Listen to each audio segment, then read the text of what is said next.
What's up, chatbot builders? So this week marks an important milestone for me personally and this channel, which is 1 year on YouTube for Umbral AI.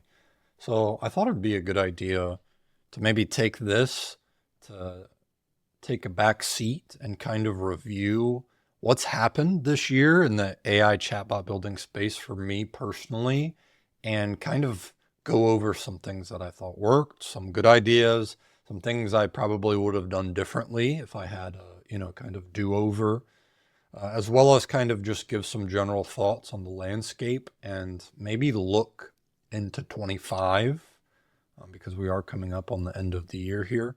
So yeah, so this is going to be kind of overview of what happened on my channel this year.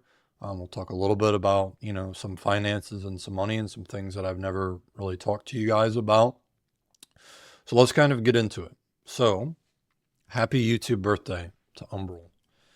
We look, the first video that I posted was November 3rd, 2023, which was this voice flow for beginners here. And this was a good first video, actually. This is still sits in my top 5 of most views video. Look at this. Look at this stiff guy here. Not know what he's doing here. How to build a chatbot with low code, no code options. It's good. I haven't done a whole lot of like full screen. This just got a lot easier in the background. Today, maybe we'll get back to that someday. But anyways, I really appreciated all of the, comments that you guys threw in. Really kind of let me know that I was at least on the right trail here. So as always, thank you all for watching and providing your feedback here. So in the past year, I have posted 42 AI chatbot related videos, varying from, hey, here's a little 2-3 minute video that has a, Calendly iframe embed snippet to, how to walk through, step by step, how I think about building these chatbots. And if we take a look at some of my channel analytics here, this is it. This is everything in the past year. So we're about to hit 150,000 views overall on the channel. And my bearded face has been watched for a little over 8.6 thousand hours. And for the revenue, sitting at 513 here. If I click this tab, you'll see I didn't get monetized until mid-June, I think was the first. Yep, June 18th is the first dollar there. And you can see that I had some pretty decent days there in mid-July. And I think July was definitely my most active month on YouTube as far as number of videos. I was putting, almost 2 to 3 out weekly. And you can see that this has tailed off a lot. And that's just because I have not been posting a ton to this channel in the past, let's just call it 2 months. I think I'm averaging maybe 1 video a month, which I know a few people have yelled at me at, which we can kind of talk over why that has happened here of late. But anyways, that's great. Thank you. So let's talk about the problem that every single business has, and specifically those in the AI chatbot building space, which is leads, right? So what did I do in order to start getting customers, in order to give people to start paying me? Connor, build me an AI chatbot. Here's money, because that is what I am doing. This is my job. This is my full-time job now. Normal things that businesses do in order to generate leads: cold email, cold calling, you run ads, or do social campaigns. I didn't do any of that. Okay. I had, for this entire year, really 2 main sources that I think are worth talking about. And of course, we're going to have, these outlier individual, hey, I know this person, like type of interactions. But for the purposes of this conversation, I want to talk about 2 main sources of leads and my reasons that I went in this direction. Number one is pretty obvious, right? Which is we are celebrating the 1 year of my YouTube channel. Okay. Now, why did I start a YouTube channel? Okay, there were a few reasons. Number one, I think that the AI space right now, I think we've kind of graduated past this buzzword, AI is going to change the world type conversations. There's a lot of talk going on. This business right now is a show it to me business, which means build something and show it to me working, or give me some actual data on why this is a good idea for me to implement in my business. What problem is this going to solve for me? How are you going to tie this back to revenue? Why am I going to invest my hard-earned resources into building out new AI solutions? So I knew that these chatbots, right? I could start building them and showing people the things that I did. And my first thought was, when I have conversations with new businesses that do not know who I am, which, let's be honest, is everyone, right? My little 3.5K subscriber YouTube channel is a giant nothing burger, right? In the vast ocean of people having conversations about business on a day-to-day basis. I knew that this YouTube channel would be a continual, updated resume for me. That anybody at any time could be, hey, what does Connor do? What are the types of things that he builds? How does he think through problems logically and come up with solutions that are helpful? And then they could go and watch my YouTube channel at 8.5 thousand hours of people watching my channel. I knew it would help me close deals. Okay.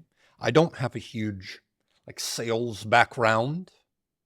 So I knew that this would be a good idea to help me alleviate some of the fears of my potential clients that they're just dealing with a random person, right? Oh, okay. I see, Connor. I'm probably not going to get screwed over here, right? He's not going to jip me out of something. This is somebody that is real, that is actually building something. He didn't just, plant a flag and say, I am an AI agency owner. Look who I am. And then just pop up overnight. Oh, okay, this guy's been doing this a while. And the longer that this YouTube channel exists, the longer and stronger my own particular brand gets. So that's number one. Number two, out of those 150,000 views, out of those 8.6 thousand hours that my bearded face has been watched, a very small percentage of them would trickle down and reach out to me and say, Connor, we want to build something and we want to pay you to do it because thank you for showing us some of the stuff you're doing. I don't want to do that myself. Okay, that's how I landed my first customer. Hi, Connor. I just saw one of your videos on YouTube. That looks awesome. I have an idea and I want to pay you to build it. Here's money. So that is my number one source of leads, came from YouTube. Now, what are some pluses and minuses about this? Number one, can I control when somebody reaches out to me after watching a YouTube channel? The answer is not really, okay? I can start filming and editing and submitting more YouTube videos and juicing the algorithm. That's really the only lever that I can pull. And you can say, okay, I can adjust the description and maybe the call to action, increase my conversion. But the point is, it's not really consistent. And there were certainly weeks in this year where I had multiple calls booked on the schedule. And I'm like, yes, this is great. Open up Monday morning. Let me open up my calendar. I got 3 or 4 calls booked, for new chatbots, which is great. That doesn't mean that, all of them led to revenue or money, but there was at least something, right? But then you'd have a month and a half stretch where you get absolutely nothing, which is not really tenable as a business, right? Or something like you're having to do this full time, put bread on the table for your family. So this alone is probably not enough. Right? And it's not enough. Okay. So YouTube. Number two, I haven't talked about this at all on this channel. I know, because I remember all the 43 videos that I made. Number two might surprise some people here. It's actually Upwork. And for those of you that don't know what Upwork is it's a freelancing portal, pretty much, right? It's a job portal. It's part of the gig economy, which is, hey, I want to pay you for this specific task. Here's money. Go do that task, and then leave me alone. Go away. Okay. Now, if you look at my Upwork profile, this is public. Okay. You can search for me on Upwork and you will find me. AI Chatbot Builder. Boom. $90 an hour. And I've got, some nice, organized, descriptive things to help my profile be found from an SEO perspective. I've got an Upwork intro video here. You recognize your boy's thumbnail here in the corner. But let's talk about something, okay? I've got 2 badges on my profile now. One of them is 100% job success score. Okay, I'm no mathematician, but 100% sounds pretty good. The percentage of this freelancer's jobs that resulted in a great client experience. Okay, that sounds pretty good. What does top rated mean? Top rated talent delivers quality work with stellar feedback. Let's click this, learn more. Scroll down. Got rising talent, top rated.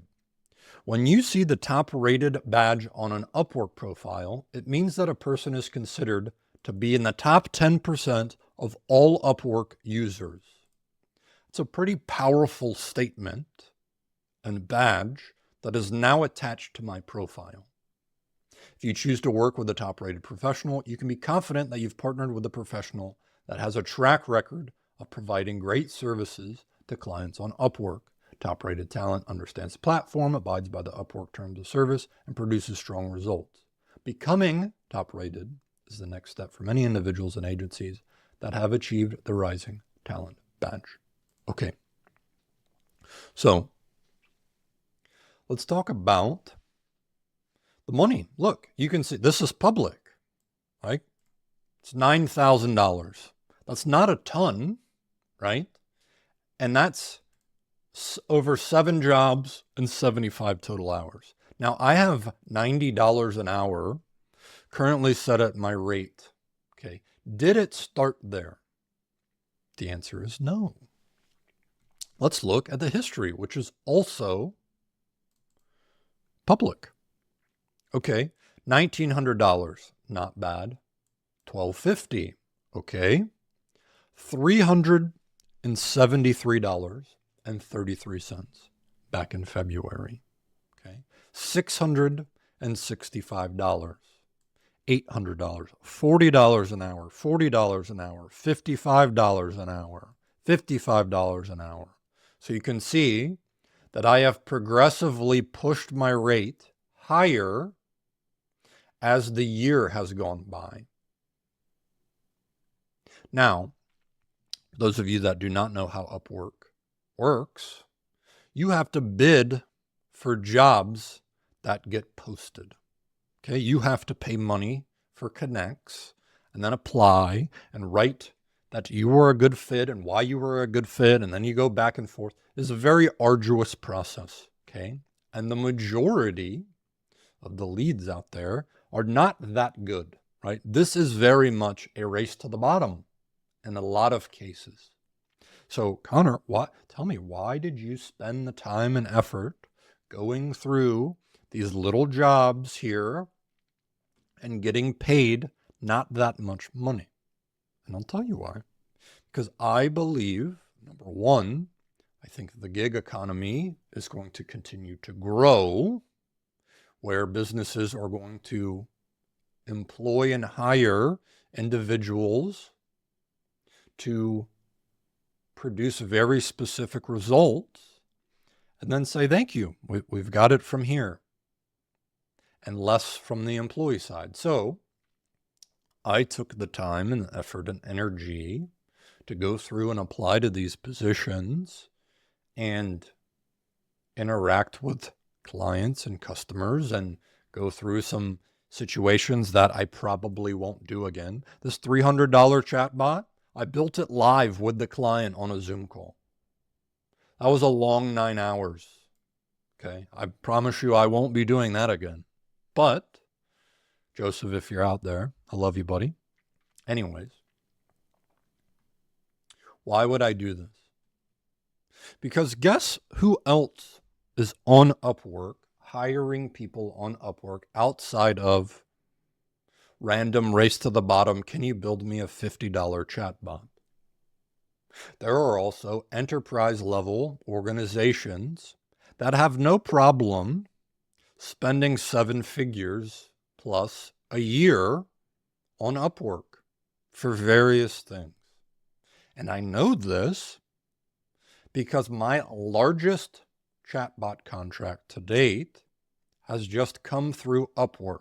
Somebody that was looking for a particular person and saw these 2 badges and saw this professional looking description, did further research on me, found my website and YouTube channel, and then hired me for a large chatbot contract. This number here is about to double because I just got a payment off of that project. So if we get to the end of the year and instead of 9, this says 25, not that bad for something. This is an asset. It's just like YouTube.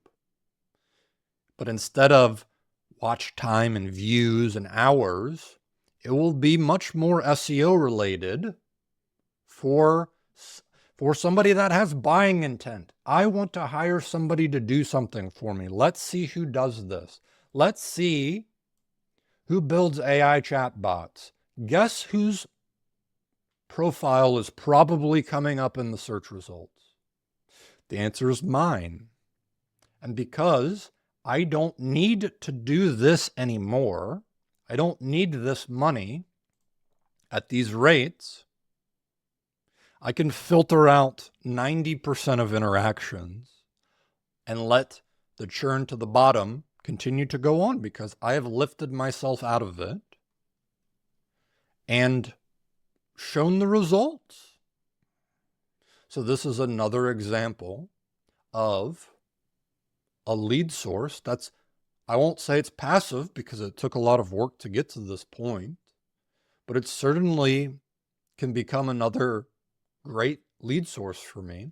And if I'm feeling slow on any given month, I'll start and go back into the searches and search for jobs and start posting and applying to individual jobs. I know 6-figure freelancers and creators and agencies that run their entire business on Upwork. That's it. They've got it down to a science. They're checking things multiple times a day.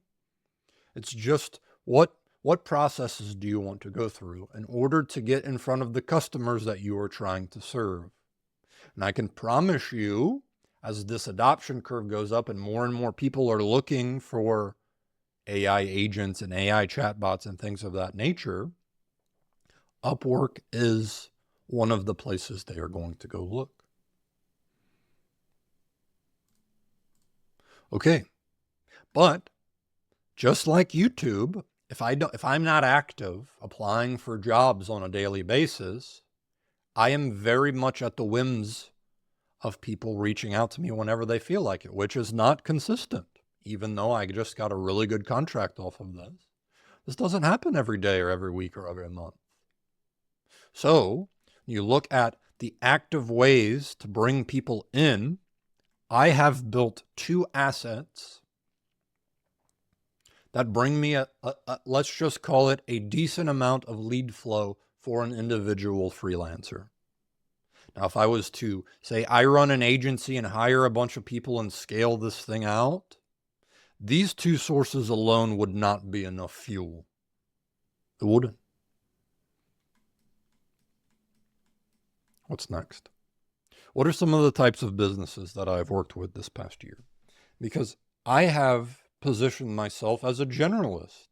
I have a YouTube channel. Here's what I'm doing today. Here's an example here. Here's an example here. I am not the e-commerce guy, the real estate builder. I am not the voice agent builder.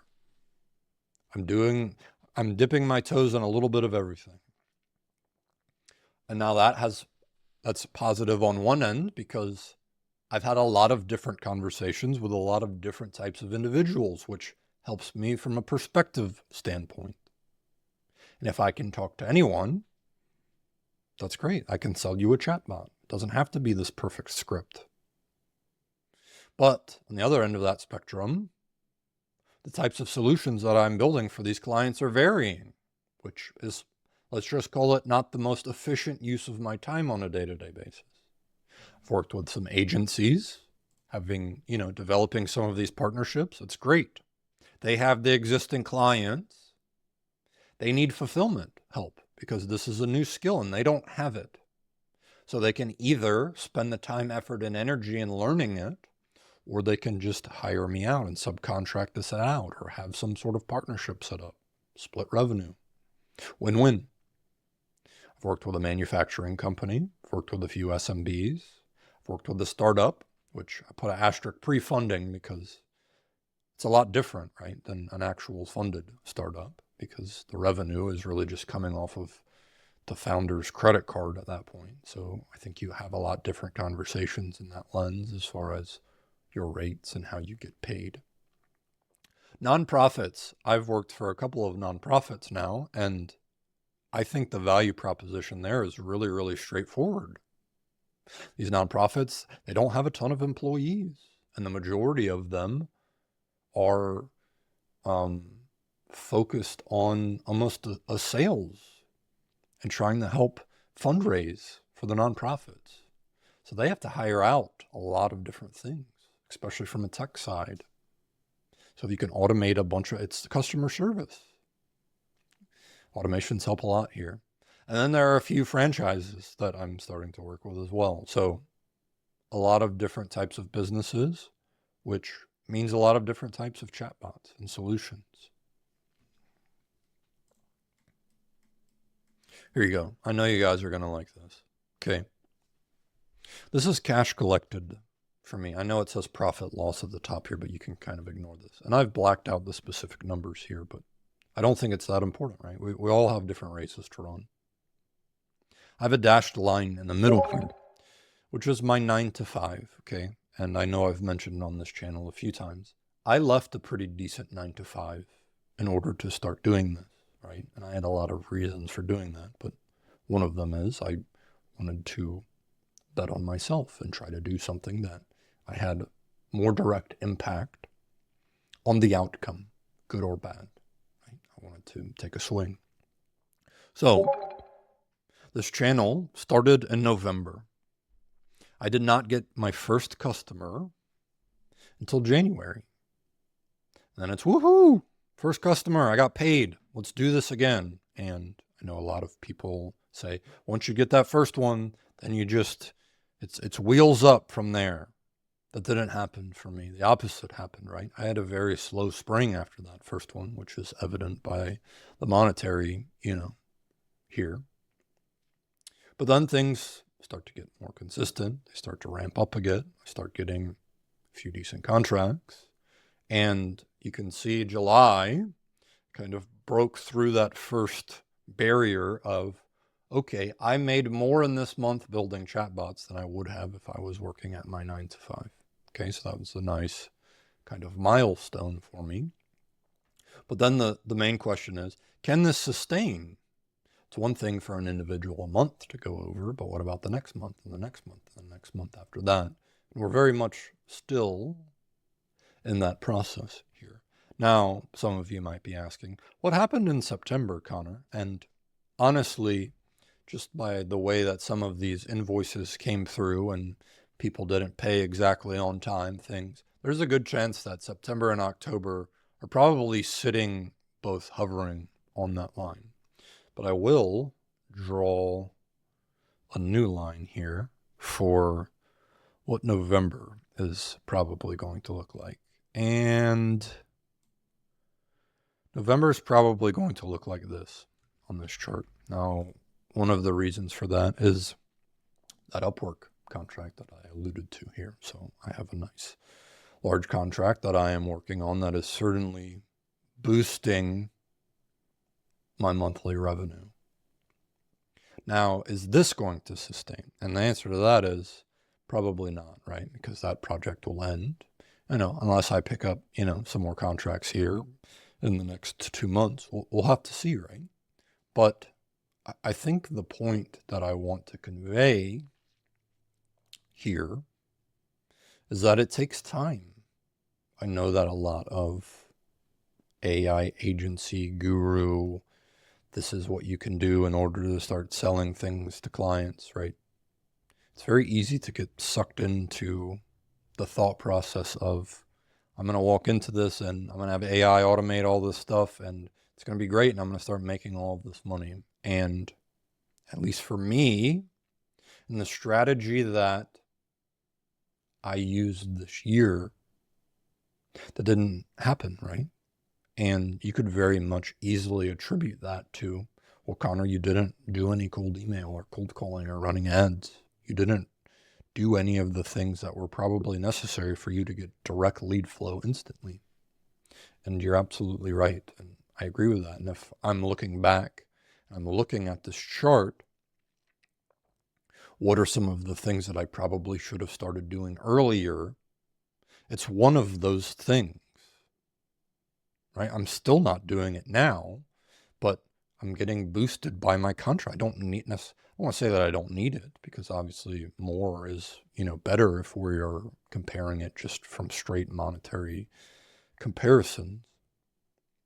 But I should have done, especially in the spring, I should have started hitting some sort of outreach campaigns, because it probably would have put me in a much better position sooner, instead of sitting here halfway through the year asking myself, I don't know if I'm going to make it, right? And having this stress.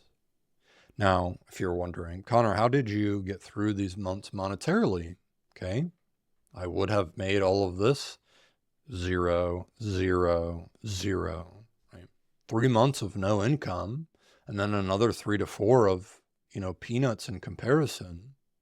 I lost a good chunk of, let's just call it potential net worth, potential income, which I would have gotten just sitting behind my desk the 9 to 5. So I definitely am going to make less money in this calendar year compared to if I would have stayed in my 9 to 5.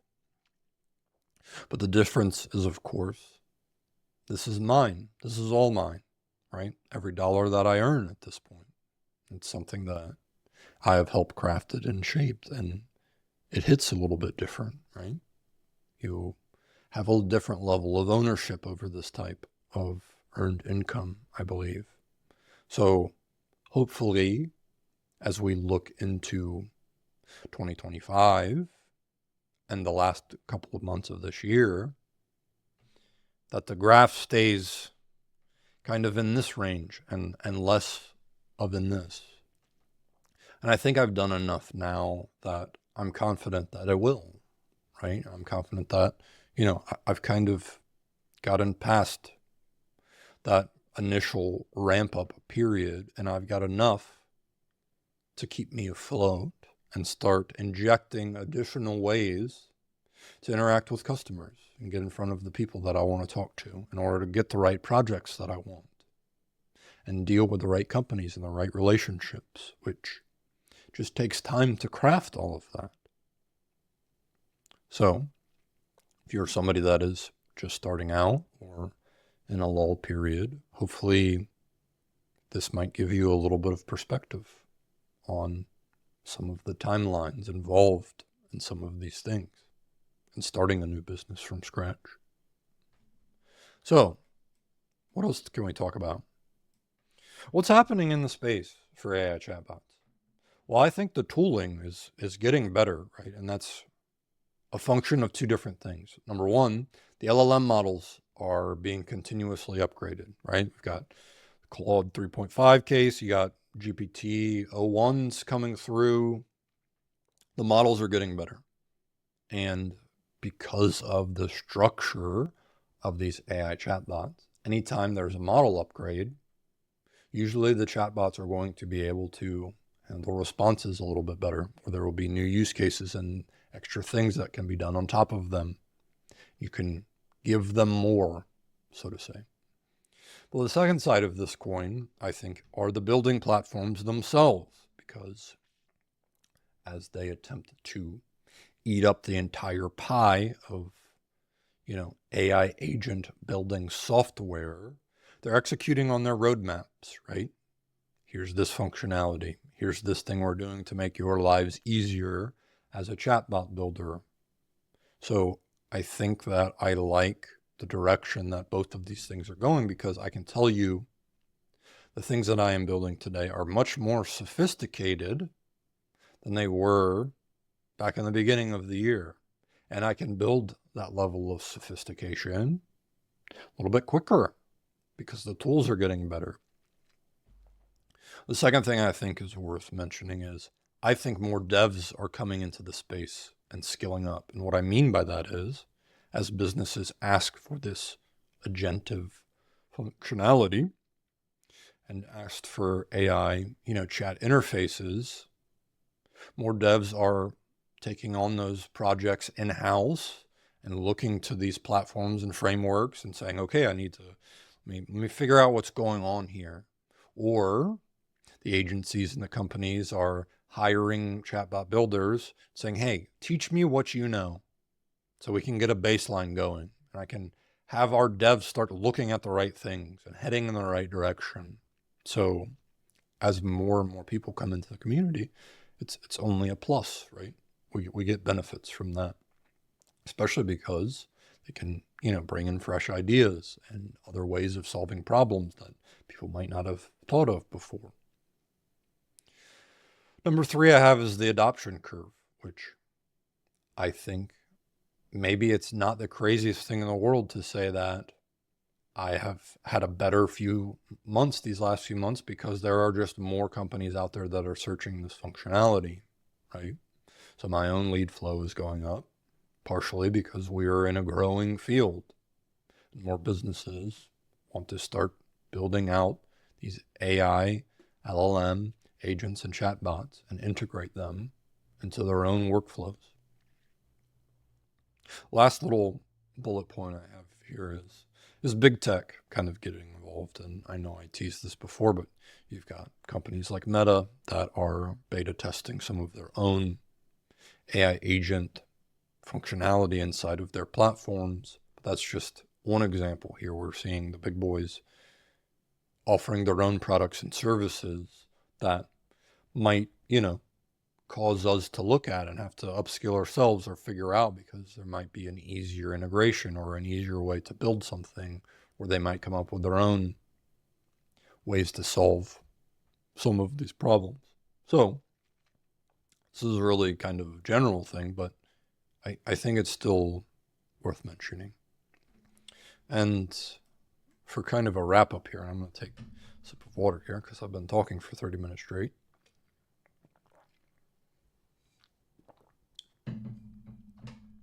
Where do I go from here? Okay, and I put a few bullet points, which is I just stay a freelancer, because initially I was like, okay, I'm going to start an agency, but then I just didn't hire anybody. I've done everything myself. I, definitely have gotten help along the way, and, shout out to Daniel for helping me through, a lot of, certain tech, especially when I ran into hard stops or, my skill level, just kind of hit a wall. It's been a learning process from start to finish. So do I stay kind of in this course? Is my YouTube channel and my Upwork profile enough? And I just keep kind of releasing videos of examples and keep hammering out these two realms and just grow both of these channels as large as I can? Or do I start an agency or start, doing some of these lead gen campaigns and outreach campaigns and come up with an offer? Because I think what some of, the chatbot offers and automation struggles are at the moment is really crafting a good offer, just because there's so much customization that can be done. So a lot of the times I know it's really easy to get into this, excuse me, well, what do you want? We can do a lot of things, but I think it adds a bunch of complexity in the conversations and a lot of unknowns. So I think there's a good chance that I want to at least try a few different offer types and, maybe running an ad campaign on, or maybe, it'll be definitely a lot of testing that I have to do for me personally. And,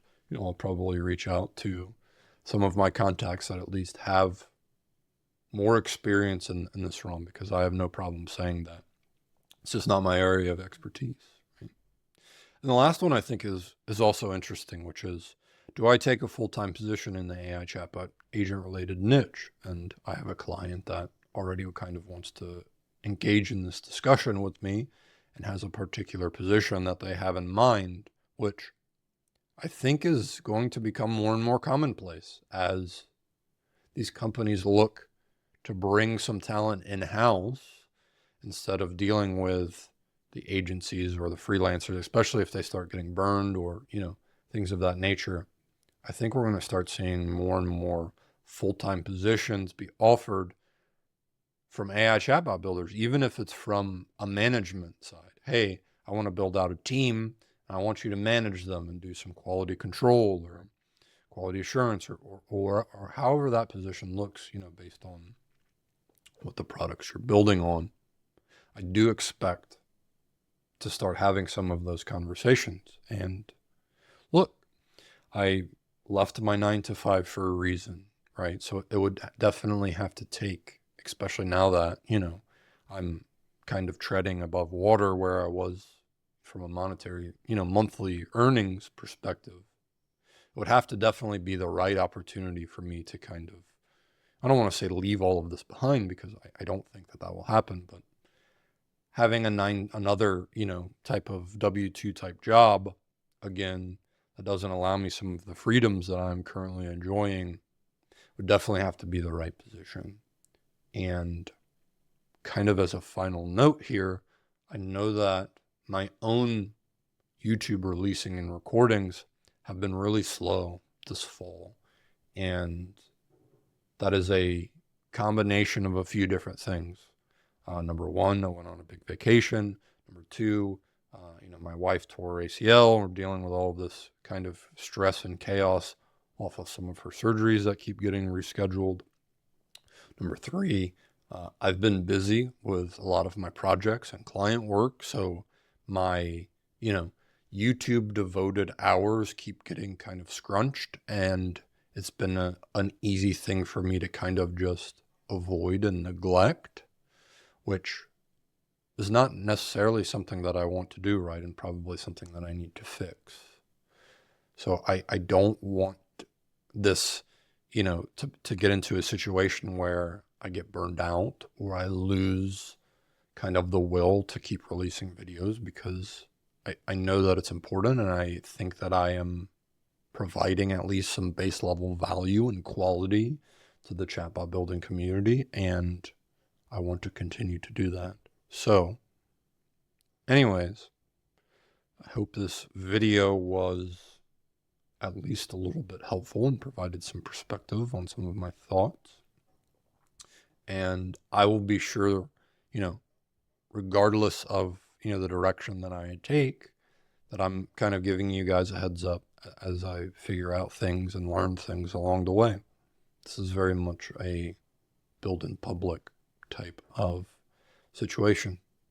Anyways, happy building out there for the rest of the year, and let's gear up and have a good 2025. Maybe I can show some more charts, and they're, twice the numbers of what this year was, which would certainly be great. But anyways, talk to you later.